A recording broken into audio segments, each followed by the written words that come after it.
Hi hello அனைவருக்கும் வணக்கம். இன்னைக்கு ஜூன் 5ஆம் தேதி உலக சுற்றுச்சூழல் தினம், அதாவது வேர்ல்ட் என்விரான்மெண்டல் டே அப்படின்றது செலிப்ரேட் பண்றோம்.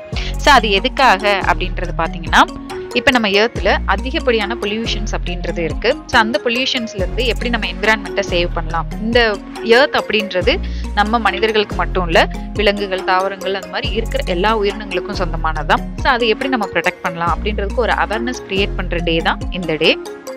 ஸோ இந்த என்விரான்மெண்ட்டை நம்ம எப்படி எல்லாம் சேவ் பண்ணலாம், ப்ரொடெக்ட் பண்ணலாம் அப்படின்றதுக்கு சில சின்ன சின்ன விஷயங்களை நம்ம டே டு டே லைஃப்ல ஃபாலோ பண்ணோம் அப்படின்னாலே போதும். ஃபார் எக்ஸாம்பிள், நம்ம கரண்ட்டை சேவ் பண்ணுறது, பப்ளிக் டிரான்ஸ்போர்ட்டை யூஸ் பண்ணுறது, நம்ம லோக்கல் ஏரியாவில் கிடைக்கிற ஃப்ரூட்ஸ் அண்ட் வெஜிடபிள்ஸ் நம்ம எடுத்துக்கிறது, அதே போல் பார்த்திங்கன்னா எலக்ட்ரானிக்ஸ் ஐட்டத்தை நம்ம வந்து குறைச்சிக்கிறது, ரெயின் வாட்டரை ஹார்வெஸ்ட் பண்ணுறது, வாட்டரை வந்து வேஸ்ட் பண்ணாமல் இருக்கிறது. ஸோ இந்த மாதிரி சின்ன சின்ன விஷயங்களை நம்ம ஃபாலோ பண்ணோம் அப்படின்னாலே நம்ம என்விரான்மெண்ட்டை அதிக அளவில் ப்ரொடெக்ட் பண்ணலாம்.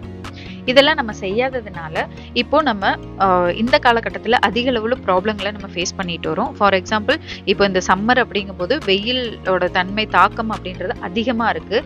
அதே சமயம் நம்ம எதிர்பார்க்காத நேரத்தில் பெரு அளவில் வந்துட்டு மழை பெய்யறது, மேக வெடிப்பு, இந்த மாதிரி விஷயங்கள் எல்லாம் நம்ம வந்து அதிகமாக ஃபேஸ் பண்ணிட்டு வரோம். இது எல்லாத்துக்குமே காரணம் நம்ம சுற்றுச்சூழலை பாதுகாக்க தவறுனதுனால தான். இதுக்கு ஒரு முக்கியமான தேர்வு என்னன்னா, நம்ம பூமியில கார்பனோட அளவை நம்ம குறைக்கிறது தான்.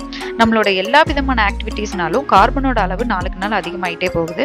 ஸோ இந்த கார்பனை குறைக்கிறதுக்கு முக்கியமான ஒரு விஷயம் மரங்கள் மட்டும்தான். ஸோ மரங்கள் எந்த அளவுக்கு நம்ம அதிகமாக நம்ம வளர்த்திட்டு வரோமோ அந்த அளவுக்கு நம்ம கார்பனோட அளவை குறைக்க முடியும். அதே போல சுத்தமான ஆக்சிஜன் அப்படின்றது நமக்கு கிடைக்குது.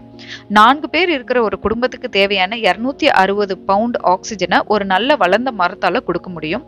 ஸோ அந்த அளவுக்கு சுத்தமான ஆக்சிஜனை மரங்களால கொடுக்க முடியும். ஸோ நம்மளால முடிஞ்ச அளவுக்கு நம்ம சுத்தி இருக்கிற இடத்துல மரங்களையோ செடிகளையோ நட்டு வளர்த்திட்டு வரும்போது நமக்கு தேவையான ஆக்சிஜனையும் எடுத்துக்கலாம், நம்ம சுற்றுச்சூழலையும் பாதுகாக்க முடியும். இன்னைக்கு எங்களோட பங்கா நாங்க ஒரு நாவல் மரத்தை நட்டு வச்சிருக்கோம். இதுல குழந்தைங்க ரொம்ப ஆர்வமா அவங்களோட வேலையை செஞ்சாங்க. இதனால எங்களுக்கு ரொம்பவே ஹாப்பி. ஸோ பிளான்ட் மோர் ட்ரீஸ், சேவ் என்விரான்மெண்ட். தேங்க்யூ.